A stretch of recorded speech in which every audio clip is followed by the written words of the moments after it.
We got Edge Wallet and streaming swaps. The Streaming two, swaps. yeah. It's big. It's a big one. Yeah. How long have you, so streaming swaps from, I know we started talking about this a few months ago, but last we chatted, I think in person was in Miami. And this wasn't even a topic of conversation. Everyone was talking about loans at the time. Yeah. I'd love to hear a little bit about the history of streaming swaps. We got about an hour to chat. So I figure let's kind Yeah. of like maybe give people a little bit of backstory into this that maybe people that know or have even used streaming swaps haven't really heard. Like, where did the discussion start coming from? When did it all start? I feel like it came around. It all developed very quickly. Like, Seems like it, yeah. yeah, like it's interesting. Like, I think the core team had this idea, for a while, and I think back again in January when we last met in person in Miami. Again, it was lending, and lending has been going on for like that it's been in development for like a year. So there got to a point in lending where we wanted some additional eyes on it. We got the guys at Block Science to do an economic review of it, and that took about 2 3 months. And while we were kind of waiting, lending was the big ticket item. While we were kind of waiting for that, I think the core team, Chad B brought up this idea of streaming swaps. And it's so funny because it happened quickly. Everyone was on board pretty much immediately. Lending is pretty complicated, but streaming swaps pretty simple, relatively speaking. And so everyone was on board. The code was relatively simple, Hmm, and really? everyone kind of like coalesced around it. And it, I think, is the most successful THORChain feature just based on the adoption, how quick the adoption happened, Hmm. and how quickly we saw people realize the value of it. And I think for streaming swaps, that's good because it's like just bringing more volume, and it's really like that's the most important ROI I think for THORChain right now is getting more volume. So yeah, Tyler, anything else to add there? Yeah, I'm looking at some of the stats right now. So I believe this idea came up in like May or something like that. So we were like kind of getting ready to launch like lending, but it was still like taking a while and stuff. So Mhm. uh, like it was this was a really quick launch. So I'm looking at like I remember it was like mid late May when we started talking about streaming swaps, and looking at the first dates of streaming swaps, it was July 26th. This is also in. I'm looking at Wow. Spot Date of Wiggum's. July. Yeah, it was really quick. This was like one of the quickest turnaround because lending was just undergoing so many like economic audits and just like a lot of like timing just around lending. So it was like how can we make swaps better? So this was kind of the idea around that. So like to date, it's been 242 million in streaming swaps. So that's since July 26th to today, and some pretty massive days in there, and some lulls in between. But the volume is like pretty massive, and it's all different pairs. And we've Hmm. seen some. Obviously, we've broken like a lot of just records in terms of like how big the swaps actually have been. Like I think the biggest swap was probably like 1.5 million total, just in one swap. We've seen some Wow. some like bigger Wow. like split up swaps, but like as one swap, it was like 1.5 million. I think BTC to ETH or something like that on THORSwap a couple months ago, right before lending, Wow. I think. That is huge. Were people doing those with limits, or are those pretty much like no limit, like minimum receive amount type of swaps? Because as you guys are obviously aware, but maybe we'll let the audience know, we in Edge we prioritize fixed rate swaps, or what we call where the user knows the minimum that they're going to receive, which can be a bit to the detriment because obviously swaps might not end up being very competitive Mhm. or like THORChain might not be as competitive to others, and also frequently will get better than that minimum, right? So it's kind of Yeah. like a safety buffer. But curious from the viewpoint of these really large swaps, are those that are happening kind of with limits or without? I think before streaming swaps, I mean, we look at some swaps that come through Trust Wallet, and we're kind of astonished that people are sending as large of swaps as they are. But usually, like if it's not a streaming swap, it has a price limit that it's like pretty maybe it's a 3% buffer on that, and those have price limits. But some streaming swaps, like streaming swaps, in some way, has almost removed the need to like have a limit.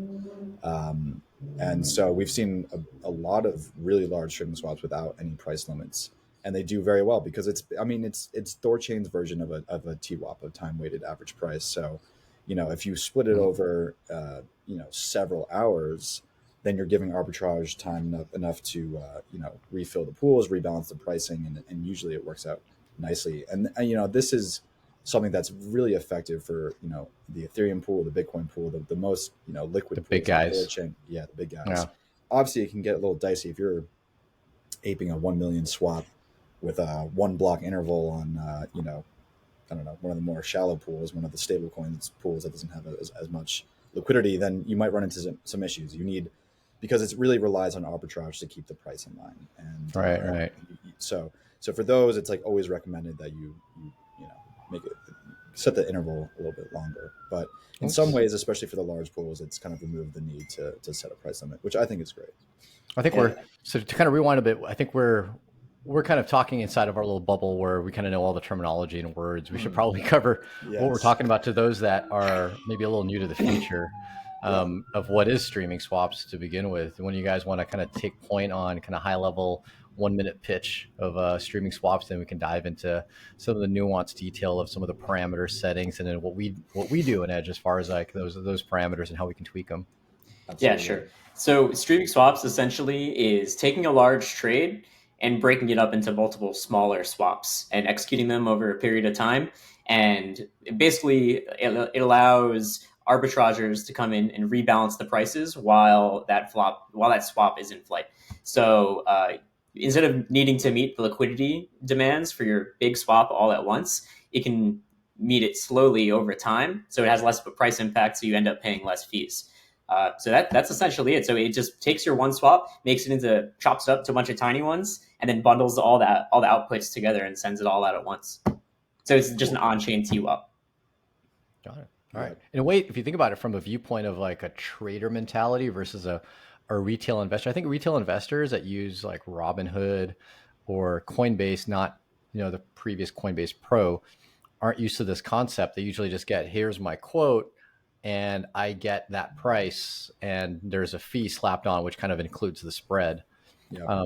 But for people that use, say, like a limit order on a centralized exchange, which now is kind of coming to the DEXs, they might be much more familiar with that. Hey, I want to buy Bitcoin at $26,000, and it might take several days, actually, just kind of keeps buying as the price hits that.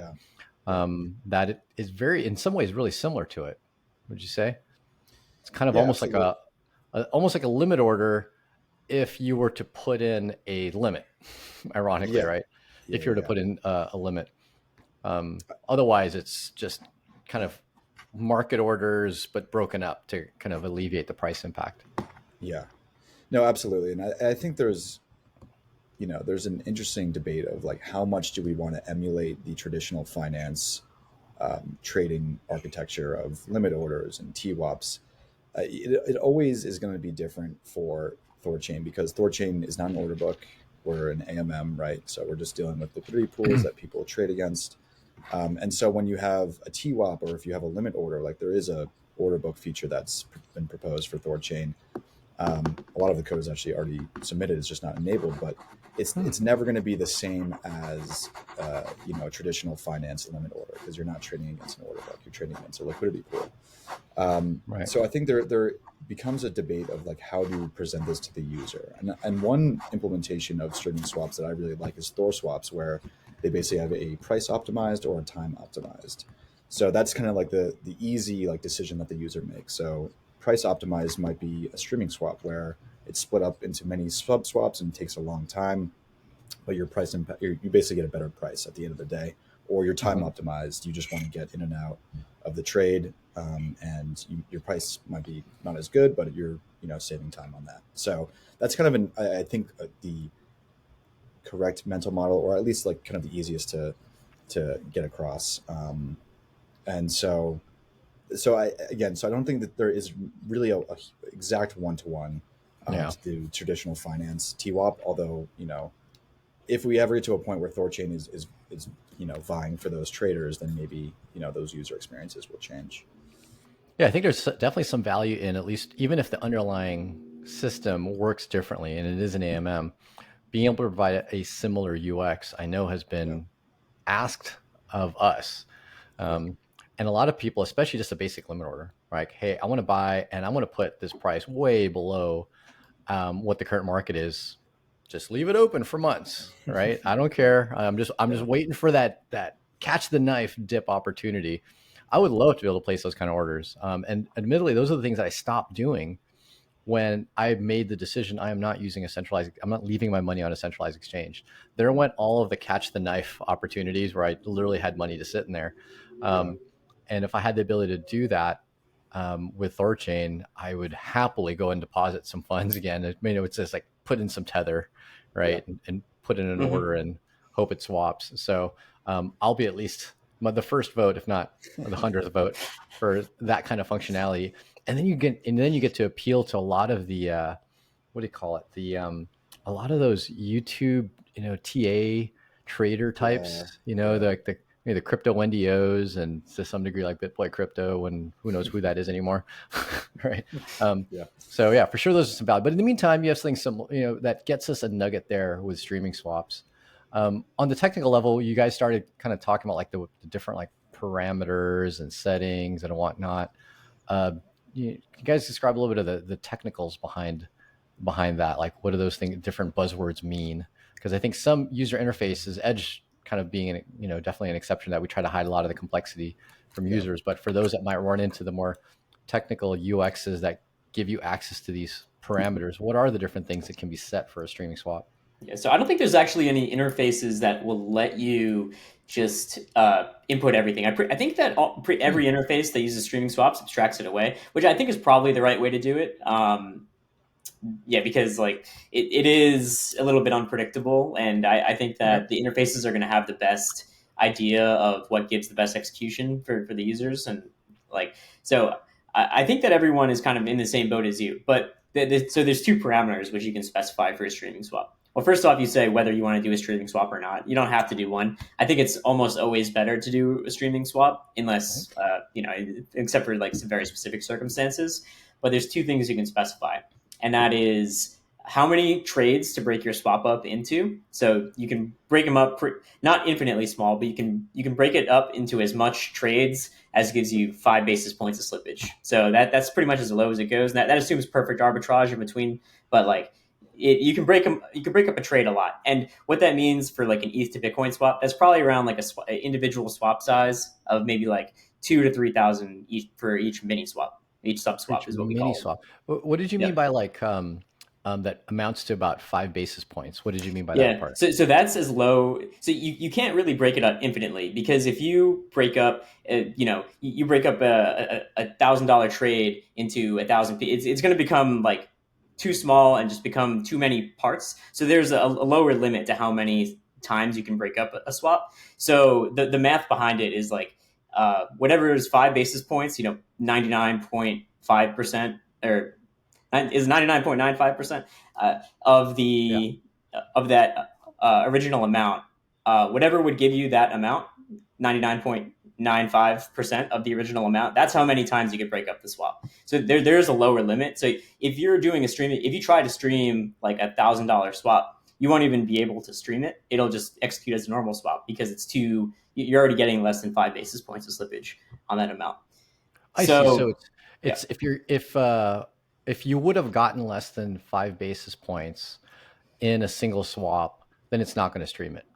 Yeah, exactly. It'll And just that's execute of normally. slippage.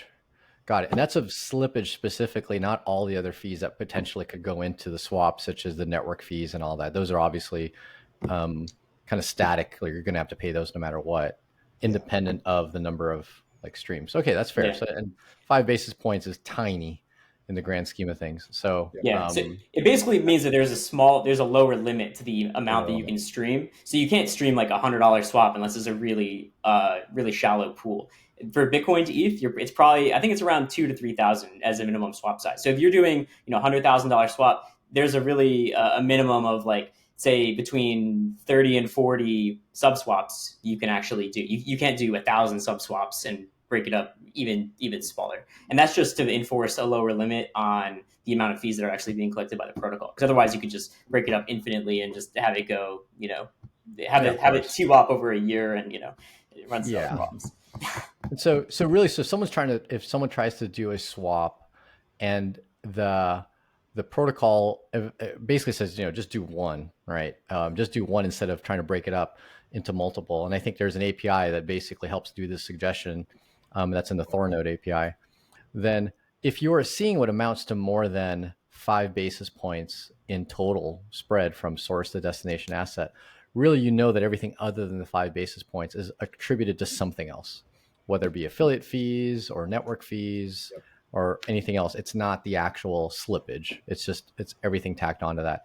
So that's something that, a user can safely assume if they look at this quote coming out of a platform that supports streaming swaps. That's good to know, right? Because people might be surprised by that.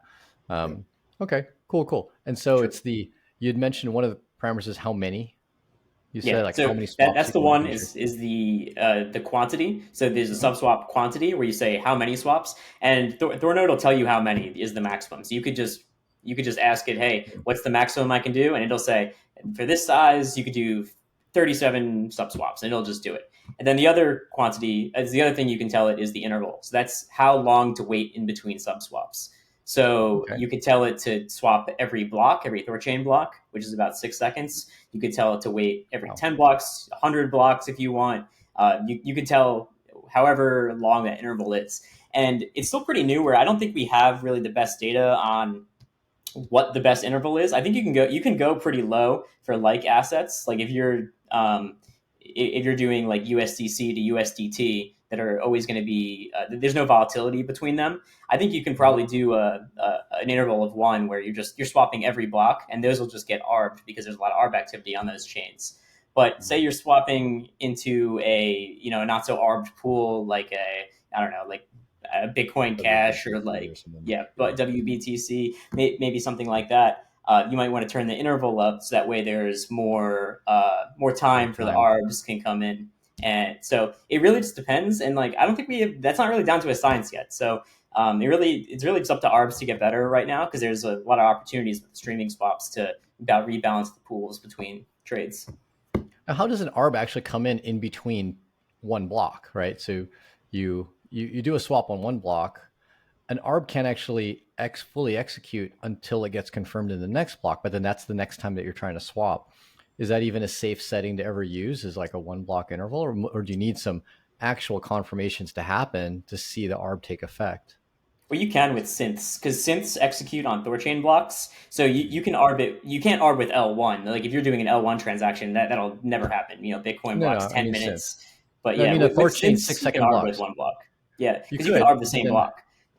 You can arb the same block. So when a swap happens, you can just see what the price impact will be, and then the arb can come in, rebalance it right there. The Treasury has done some tests around this, and has done 1 block swaps, which have come out with good execution. I wouldn't recommend that for all pools, but for like to like, I think that's definitely possible to do. And if you're going to synths, like if you're going from an L1 to a synth, I would just do a 1 block swap. But obviously, the UIs are going to abstract all this away. Like a user won't actually choose what their interval is. Like the UI, Edge or THORSwap or Shapeshift will just say, here's the interval that we think is best.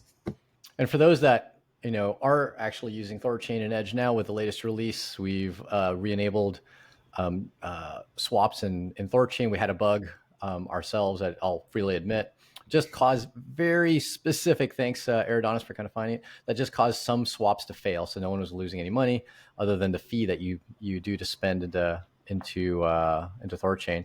So we re-enabled it alongside with streaming swaps. And our setting currently, which we can tweak as we learn, as you mentioned, the industry is still trying to learn what the settings are. I think we currently have it set to 5 as an interval, but then network determining the amount, the quantity, so like 50.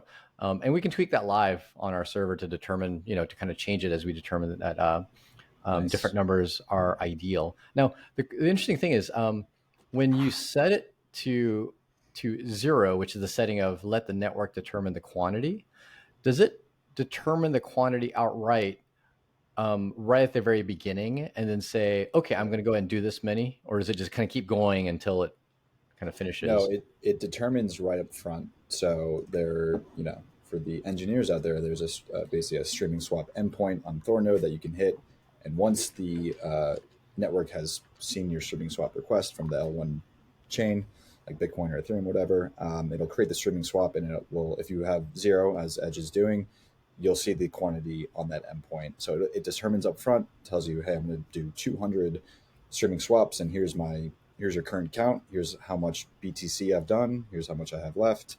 So you can track it all the way through pretty easily. And I think I'm not sure if the quote endpoint returns that quantity, because you should be able to just determine it. Like, hey, if we saw it on this block right now, here's how much we would do.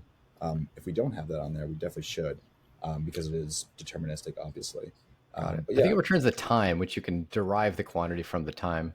I okay, don't know if it actually interesting. determines the actual quantity. Interesting enough. So if you were to take, for example, like what's a number that would definitely get broken up? 5 Bitcoin, right? Hmm. So you're going to chop up 5 Bitcoin, and say you put it into you manually as a wallet developer, because right now there's no UIs that let you do this. So that might be an interesting opportunity for some entrepreneurial spirit, give people a real power user THORChain experience.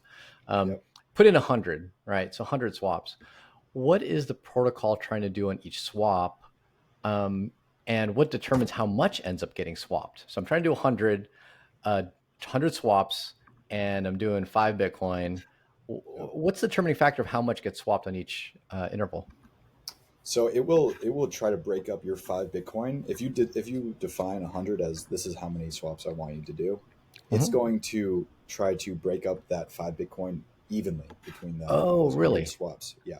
But I what see. happens is if that amount, 5 Bitcoin divided by 100, or however much that is, again, going back to Cal's point, if that amount would result in slippage less than 5 bips, it's not going to let you do that, right? Because the network, again, go back to what Cal was saying, that's basically a protection on the network. There needs to be a minimum bips that you have to hit for each sub swap. So if 5 Bitcoin divided by 100, and then runs that calculation, if that's going to be less than 5 bips of slippage, I think you'd probably error out and refund, if I'm not mistaken. I need to double check that, but I'm pretty sure that's what would happen. If So yeah, any one of them gave you less slippage, well, it's going um, to be, at that point, it's going to say like, okay, what's 5 Bitcoin divided by 100, and then run the calculation for just one sub swap, just right, right at the beginning.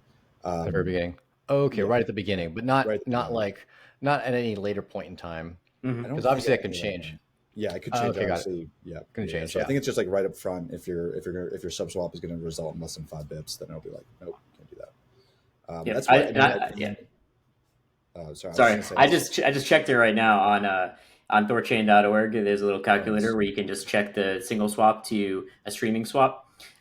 So like just for like a little visual on the execution, if you're just doing a 5 Bitcoin to USDC on Ethereum streaming swap, the recommended quantity, so the maximum quantity that'll get you 5 basis points is 87. So that 5 Bitcoin is broken up to 87 sub swaps at the optimal quantity, and so you can picture 87 times. If you're doing that every single block, it's 87 swaps times 6 seconds. Six And if you're seconds. doing 2 blocks, that's 87 times 6 times 2. That's how it's how long that it'll take you to finish that swap. So that it'll I take, see. if you're doing it every block, it's going to take around 80 minutes to finish that entire swap. And the price difference is around looks like it's around $11,000. The difference between the single swap and the streaming swap. That's assuming perfect arbitrage and no price movements between, no volatility and perfect arbitrage between swaps. But that's the essential difference. Also, one thing to point out is that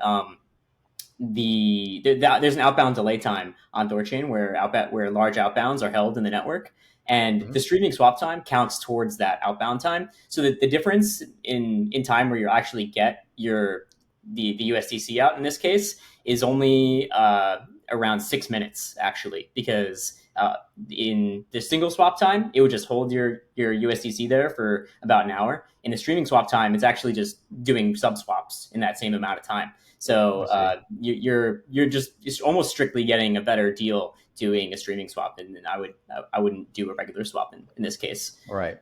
And so this actually, you bring up a question that's come up a lot, which is the outbound delay, and Yep. what is kind of the both motivation and calculation behind this outbound delay. So for people that might not be familiar with it, like even in a non-streaming swap, if you do a Yep. swap, depending on the size of the outbound amount, THORChain might actually just fully do the swap, but just literally hold the funds. Correct me if I'm wrong. Mhm. Almost kind of like your delay on Binance before you can withdraw your money, right? You did all your trading and then you actually want to withdraw your money. Well, it just kind of holds it for who knows how long amount of time before you can get it out. THORChain does something similar. So what's both the calculation and the motivation behind that, Yeah. given it's a DEX, it's all automated? Absolutely. So unlike Binance's withdrawal delay, ours is deterministic. You know, you can calculate, Oh and yeah, it's okay. completely transparent, and it's no longer than an hour. So that's Oh, the okay. longest that your funds will be held. The motivation, the original motivation, was when we were in our hardening phase in like 2021, and we Mm, were just thinking about blanket security measures that we could implement, and this one's, I think, really nice. It's honestly, if you're doing a swap that's large enough to warrant a 1 hour delay, you're probably in the hundreds of thousands of dollars, of size. And in that case, it's like we're going to want to give our node operators the right tools and the right knowledge to flag anything that looks suspicious from a code perspective, right? From a malicious actor perspective, right? So what happens is uh, when your outbound gets scheduled, the network will go through the outbound queue, right? It'll start looking through the blocks of what's being scheduled in the future. And then there's basically a max value that can exist in one block. I'm looking for the parameter right now. I forget exactly off the top of my head how much that is. But so if one block is filled up, it'll go to the next and go to the next and go to the next. And we'll calculate based on a certain value per block size how much your mhm. transaction should be delayed up to an hour, right? So if your transactions of millions of dollars and it would be 2 days in the future, it'll just cap you at 1 hour. And so Hmm. basically, it'll just calculate that number, and then it will go through. And if that block is already filled up, it'll go to the next one, and it'll just ping you a little bit forward. So that's Interesting. that's basically the calculation. And yeah, again, the motivation is just kind of a blanket security measure. We have alerts in our Discord that go right to our node operators, that here's an outbound that's scheduled. Here was the inbound swap. If something looks fishy, node operators actually have the ability to pause the network themselves. So Hmm. a node operator can run make pause, it's called, and pause the network for an hour. It comes at a cost to them, so it's not like people aren't going to be willy nilly signing that. It Pause the costs, network. a couple hundred rand or something like this. So, but you can pause the network if you see something fishy. You can run make relay to discuss in our Discord anonymously as a node operator. Hmm. And we've seen that happen a couple times actually, which is just we want to enable node operators to have the tools to make those decisions as the stewards of the network. So it really allows kind of some aspect of human surveillance on what could be suspicious transactions that might be Mm-hmm. taking advantage of maybe Yep, issues in the protocol network, because we're all humans. Code has bugs. This is an absolutely. opportunity to catch them, almost like a Yep, circuit breaker of sorts, um, yep, without being a yep. circuit breaker. And that's entirely fair. And that's to a degree the closest that I've been able to describe it to people that have asked. Is like, just kind of flagging what might be suspicious, because you don't Yeah. want the entire protocol to collapse because of gigantic transaction. So, okay, totally fair. All right. So that's the outbound delay. But as you'd mentioned, Cal, that already is factored into a streaming swap. If a streaming swap is going to take an hour, well, then there's no additional outbound delay, Yep. Yep. right? So for a bigger swap, there's really no reason to ever do a Yeah, single swap. Like you'd always want to do, because if you're just waiting that time anyway, you might as well be breaking up that swap into smaller ones and getting a better rate. Yep. got it. Okay. Now, from the viewpoint of the way you've described it, it is notably a little bit different than what you would expect in a more traditional exchange or order. From the viewpoint of being able to provide users with a better rate or a faster execution, is there anything on the roadmap to improve streaming swaps? I know there's a few things based on what you described right now that come to mind, but I'm curious if some of those might already be on the roadmap. Hmm. So I think there's a question of what should happen during refunds. And Paul, I know you and I have had this kind of discussion, and Mhm. Right now it's, I think, less than ideal sometimes when you set a limit in a streaming swap. Basically, the network will execute your sub swaps until that limit. Basically, just a ratio between input and output assets, until that ratio cannot be met. And if that ratio cannot be met, basically the price moves against you, and you're going to start getting a worse deal than what you identified in your price limit. Then the network will basically refund anything that they haven't that it hasn't executed, and then send you the outbound of the ones that have already gone through. So that can be a little bit of a challenging UX, especially if you have like a partial refund and a partial outbound. Mhm. It's almost like it's kind of similar to a partial fill, like on a traditional order book. Yeah. Um, I think there's some room for improvement there. I think you can't refund everything necessarily, because then you'd have to reverse the sub swaps, basically do the swaps in the other direction. But there could be potentially a retry mechanism where instead of just halting, it says, all right, we'll kind of like wait 30 blocks maybe, and just like, let's see if that price gets better. And maybe a retry of like 3 or 5, something like this, just to give as a user, I think I would rather the network just hold on to it for a little longer and see if the price moves back in my favor. Um, so that's one of the improvements. Cal, can you think Yeah, of that would be a anything? big one.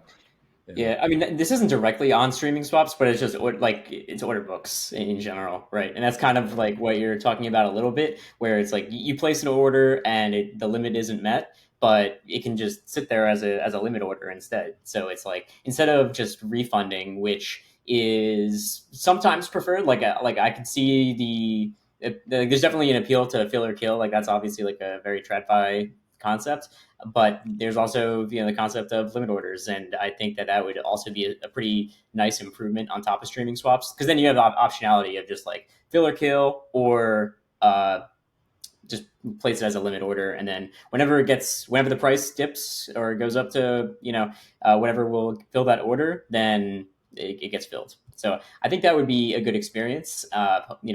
Order books are definitely in the roadmap, so like hopefully we see that soon. It's I amazing to hear can't. they're already Yeah, coded up. They've already been submitted. Blows yeah. my No, mind. Chad made it Wow. like a year ago. It's just been sitting there for a while. Been kind of collecting dust while we've been doing other stuff.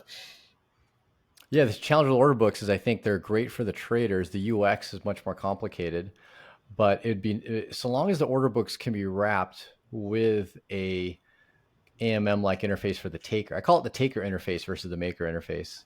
And if you think about it, like a lot of these CFI swappers, the Changelys of the world, are basically a wrapper on top of the order books. Hmm. And so long as THORChain Yeah. kind of kept that interface, but then with the improved, I won't call it improved liquidity of an order book because it might actually have shittier liquidity, but Hmm. improved liquidity concentration. Because almost Yeah. certainly an order book will give you insanely concentrated Mhm. liquidity by and large, but Yeah. you get the better liquidity concentration, but with the same UX for a taker. Going back to what you'd mentioned, Eridanis, about the how THORChain breaks up the streaming swap. So it literally just Yeah. takes like your 5 Bitcoin, and say if it's say it's a 5 quantity, it's just going to do 1 Bitcoin Yep. per iteration. Um, Yep. so it doesn't actually make any attempt at saying, I can't do 1 Bitcoin in an iteration, but I can do half a Bitcoin, and then try Well, to if execute smaller amounts or larger amounts and just finish the whole thing in fewer iterations. That seems like, I'm not sure how much more complicated the code would be there, but that could improve execution time for the user, where you surprise them. More. Yeah. I'm actually executing in less time. Yeah. Um, No, that's an interesting idea. If the network kind of every sub swap was like, oh, what's our slippage on this one? What's our what's slippage your on this one? slippage? And if your price is, Exactly. yeah, that's kind of an interesting idea. And I think like the main motivation obviously has been price execution. So we figure like as we want to break it up as minimally as possible, as small as possible to reduce the slippage up to that many bips. But that's an interesting idea. Like if it was a little bit more dynamic and it maybe four or Yeah. five sub swaps ahead of time, hey, we were able to fill this at like a reasonable. Faster rate. Yeah, Um, yeah, yeah, and I think doing that too could potentially give people a better rate, even if they went all the way to the very last sub hmm swap. Because if there's an opportunity in any one of those sub swaps to get a bigger chunk, at a good rate, take yeah, it while you can. right, And then, maybe the future ones you have to take smaller slices because you would have had more slippage. So I feel like that one is once again, I don't know the complexity of the code. You guys mentioned it was relatively simple, at least this V1. Yeah. But I think about it from how great of a user experience that would be to really compete from the viewpoint of Yeah. both rate and time execution against CFI. That So would be cool. have my vote put in for that from the viewpoint of like improving on kind of the V2 version of streaming swaps, because I'd love for this to really destroy Yeah. a lot of the CFI alternatives. And that's the one thing about the integration. I'll be very like love being honest with people as far as like how we integrate. I mentioned we do the 5.0 setting for people that are using streaming swaps in Edge, and streaming swaps aren't a button that you click, say I want to use. We automatically always try to do a streaming swap. Nice. And that'll always be the hopefully the best case, even if it does introduce kind of a first time. Actually, no, it's not the first, it's actually the second time that our exchange interface introduces the possibility of a partial order fulfillment. So we introduced this concept of a partial order fulfillment actually when we integrated an order matching exchange. So we integrated the XRP DEX, which is the native XRP DEX that has been an XRP since like 2013. But it's pure order matching. So there's a fairly complex algorithm to figure out, since this is a taker model, like you're not trying to put in an order, and there's a complicated model to say, hey, what price could I actually get based on all of these open orders? Yep. And execute that. Problem is it might partially fulfill. Right. Right. And it is literally placing an actual order. Hey, this is a price I want. We had to introduce that user experience to users. And so that now carried over into THORChain, this partially fulfilled order, which some people may like, some people may not like. Unfortunately, for now, if that's the best rate, that's what you're going to get.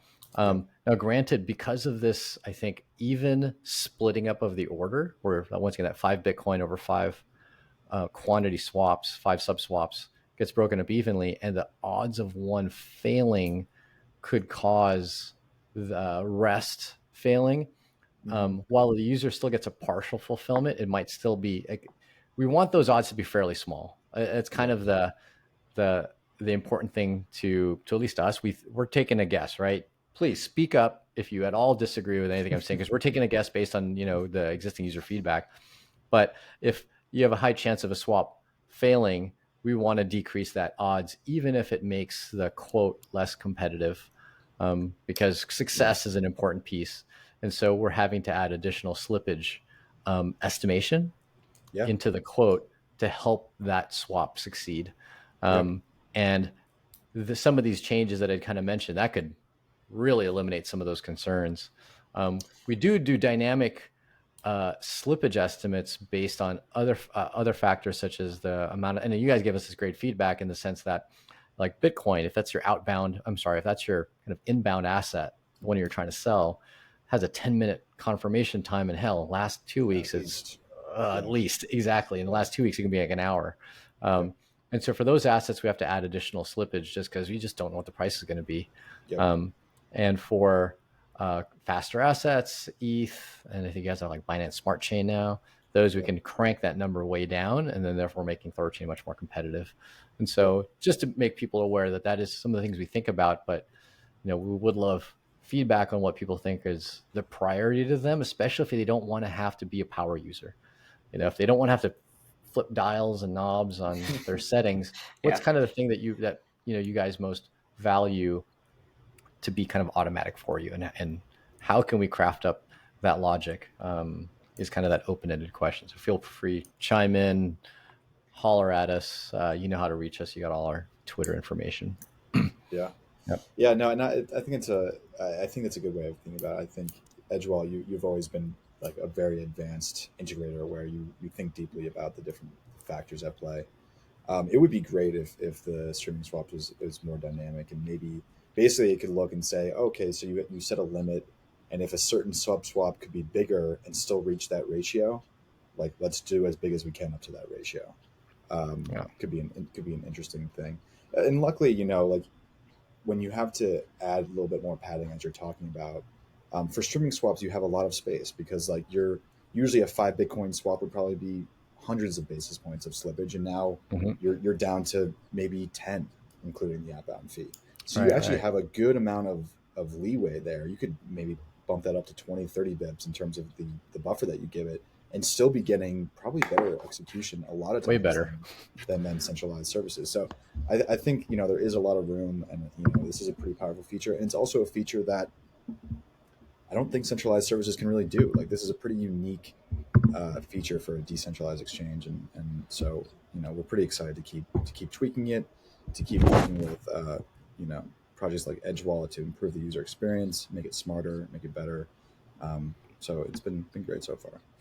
Yeah, no, I'm excited to get this rolled out, start tweaking the dials. That's the kind of thing. That's our next step. When we first launched support with THORChain, it was a whole lot of tweaking the dials in the early phases. Yep. You know, Yep. making sure that swaps don't fail versus make sure that traffic is driven to THORChain. And with streaming swap, it's kind of that again, tweaking the dials.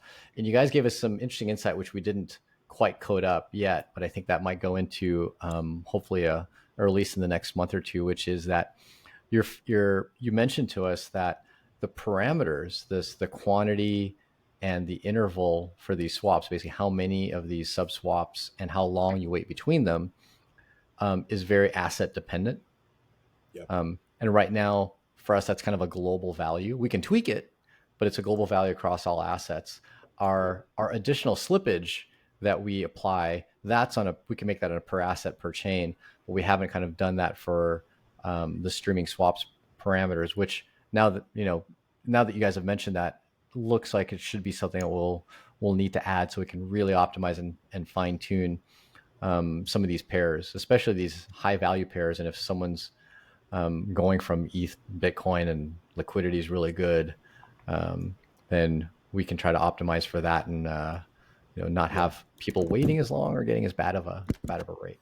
Yeah, and we're looking at the data to see kind of what happens in the wild, because that's really all we can do is just like, just you make the feature and then we just see how people use it and how people are going to adapt, how ARBs come in and rebalance prices. Yesterday, there was a really big streaming swap that I think people were keeping an eye on. It was it was a couple of streaming swaps that one person did over the course of like a couple hours, and they probably broke it into a couple of streaming swaps. It was about 2.1 million in ETH swap to Bitcoin. Wow. And yeah, we kind of saw we're definitely getting some interesting data from that on like where ARBs come in and then how THORChain prices diverge from centralized exchanges. And we might even be seeing the beginning of kind of THORChain being a price setter in these moments where the price diverges on THORChain, and then the other exchanges, their price ends up going up because of THORChain prices. Some of the giant price, yeah. Right. Yeah, and then really ARBs coming in and moving the price. Yeah. Yeah, ARBs basically work both ways. It's like there's not necessarily a price setter or a price follower. It's just where does the price move first, and then where does the price move second? The second is basically the follower.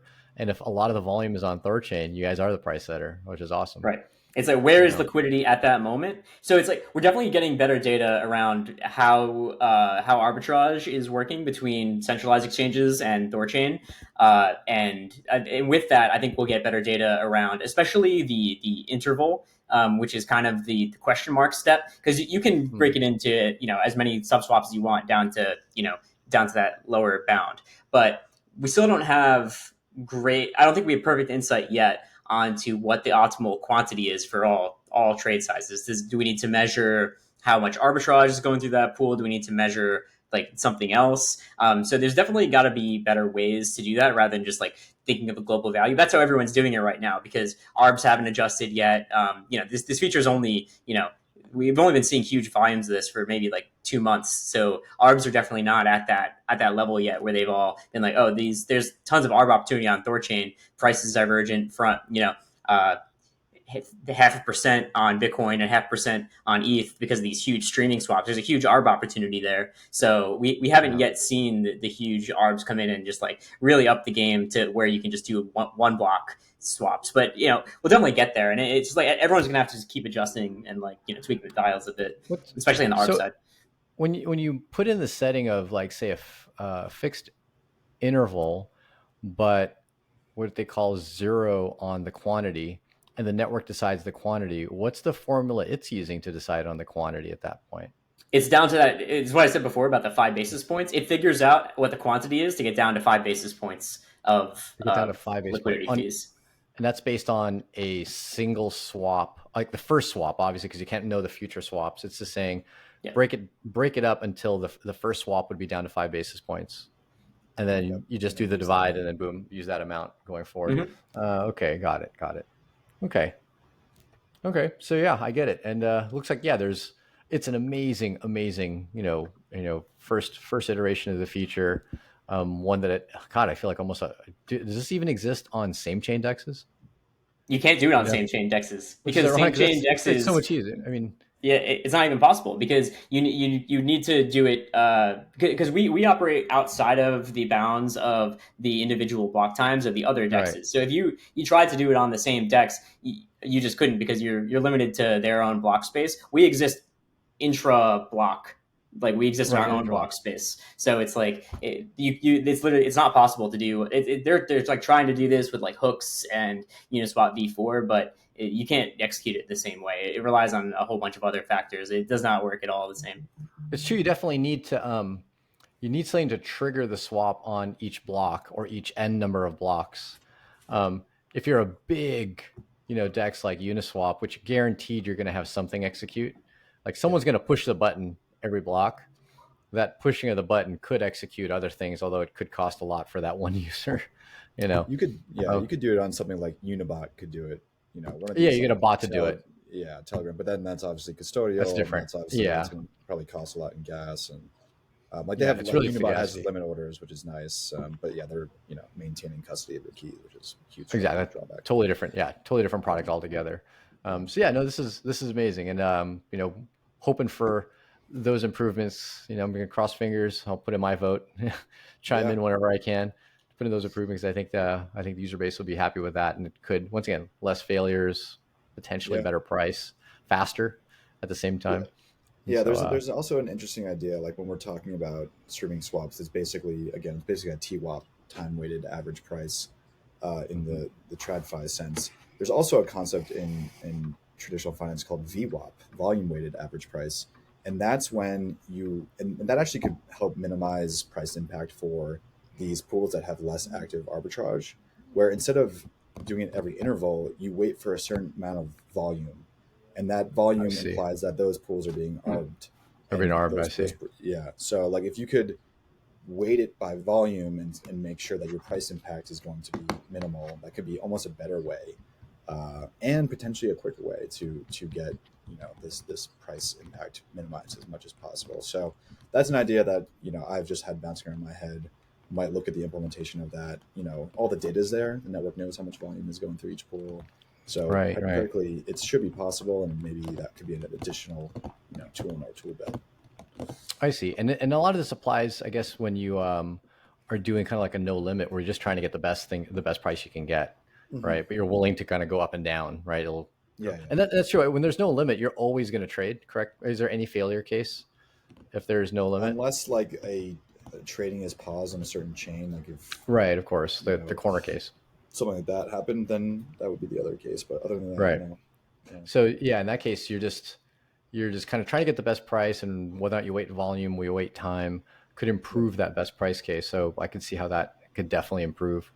Once you start entering into the limits, then it's more like, well, can I do the trade within that limit? Right. However frequent you could do it. It's almost like you want to maybe do throw in both time and volume, which is really how often do you check. I want to check every few seconds, or when an X amount of volume comes through, just do the check and of how much can I trade. Exactly. Just like a little bot checking every so often.